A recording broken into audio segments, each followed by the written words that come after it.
They built 96 houses on my land, not by accident, on purpose. I inherited 47 acres in Colorado from my grandfather, paid off and pristine. Went to visit the property for the first time in 3 years and found an entire subdivision where my forest used to be. Paved roads, streetlights, families moving furniture into houses they'd paid $485,000 each for. The HOA president, a woman who'd never worked an honest day but wore a Rolex like a badge, told me to my face I was a deadbeat squatter trying to scam hard-working families. Said her lawyer confirmed the land was abandoned, so adverse possession made it legally theirs. She'd already deposited $16 million in pre-sales. Here's what I did. Absolutely nothing. Let them finish construction. Watched them landscape, paint, install pools.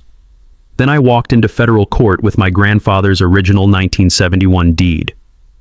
What would you do if someone built a neighborhood on your property? Drop your state below.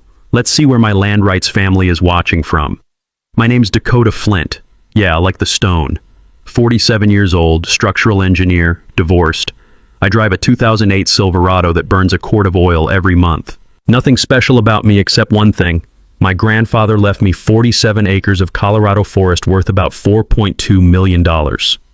William Flint bought that land in 1971 for $8,200 cash. Depression-era guy, kept every receipt in leather ledgers that smelled like pipe tobacco and WD-40. When he died in 2019, he left me the property with one note tucked inside the deed. Don't let the bastards take what's yours. I didn't visit for 3 years. Divorce, 2 kids in college, 70-hour work weeks.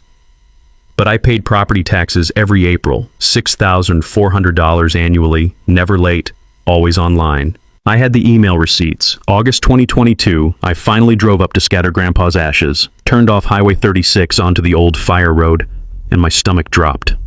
The pine forest was gone. In its place, 96 Mediterranean stucco houses with fake balconies and HOA mandated beige paint. A carved stone entrance sign read, Ridgeline Heights, a Whitmore luxury community. I checked my GPS 4 times. Same coordinates. This was my land. At the gatehouse, a security guard stopped me. Residents only. I own this property, I said, holding up my phone with the deed photo. He smirked. Sure, buddy, and I'm Elon Musk. Turn around. Before I could argue, a white Range Rover pulled up. Out stepped Cassandra Whitmore, mid-50s, Botoxed into a permanent look of mild surprise, wearing white linen that probably cost more than my monthly mortgage. She had that specific energy of someone who'd never been told no by anyone who mattered. Problem, Ray? She asked the guard, not looking at me. This gentleman claims he owns the development. Cassandra finally turned. Her eyes scanned me, work boots, Carhartt jacket, calloused hands. I watched her mentally file me under poor. How charming, she said. Sweetie, if you're looking for construction work, most crews have filled their labor positions, but I can take your number. I'm not looking for work. I'm the legal owner. My grandfather, William Flint, She pulled out her phone, scrolled with manicured nails. Our title company ran a forensic search. This land was abandoned for over 3 years, which under Colorado Adverse Possession Statute 38-41-101 means nothing if property taxes were paid, I interrupted. Her smile went sharp. That's adorable. You know just enough to be dangerous. She pulled out a business card, held it between 2 fingers like it was contaminated.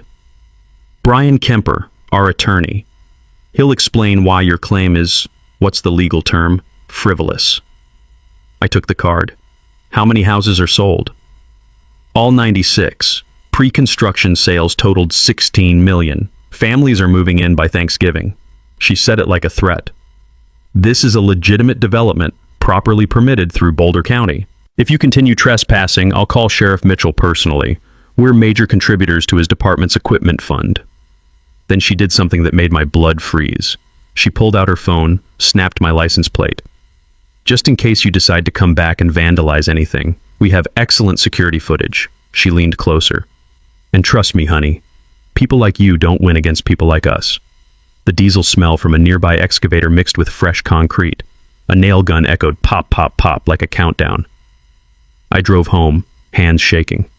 That night, I spread Grandpa's documents across my kitchen table. The 1971 deed, 47 annual tax receipts, survey maps, Cassandra had threatened me, photographed my truck, and implied I was a criminal. She'd also just given me everything I needed to bury her.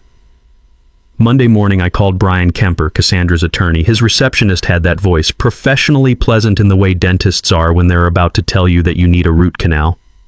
Mr. Kemper is in depositions all week. Can I take a message? Dakota Flint, about the Ridgeline Heights property. Pause. Oh yes, Mr. Kemper anticipated your call.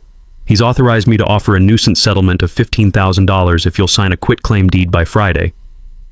$15,000. For $4 million in land. I'd heard about quitclaim deeds from my divorce.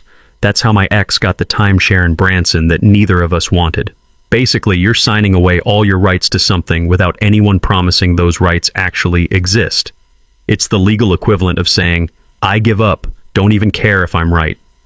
My divorce lawyer had told me, never sign one unless you're absolutely sure you're walking away from nothing.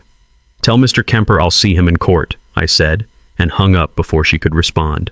I needed a real lawyer, not the guy who'd handled my divorce for $2,200. I needed the kind who makes other lawyers check their malpractice insurance. My buddy Marcus, a civil engineer in Cheyenne, gave me one name, Lydia Chen. She'd beaten a railroad company in a Wyoming adverse possession case so badly they'd offered her a job just to make her stop. Her consultation fee was $500. I paid it with a credit card and prayed. Lydia's office smelled like old leather and lemon furniture polish, the kind of smell that costs money to maintain. She was about 60, gray hair in a tight bun, reading glasses on a beaded chain. She listened to my entire story without interrupting, making notes in handwriting so perfect it looked like a font. When I finished, she set down her pen. Show me your tax receipts. I pulled out a folder thick enough to hurt someone. Email confirmations, bank statements, county records. Every April payment since 2019, plus copies going back to Grandpa's first payment in 1971. She flipped through them, and I watched her mouth twitch into something that might have been a smile on a less controlled face. Colorado adverse possession requires 18 years of open, continuous, hostile possession, and the squatter has to pay property taxes the entire time. If you've been paying, their claim is stillborn. So I get an injunction? Stop construction? You could. She closed the folder. But here's what I'd do instead.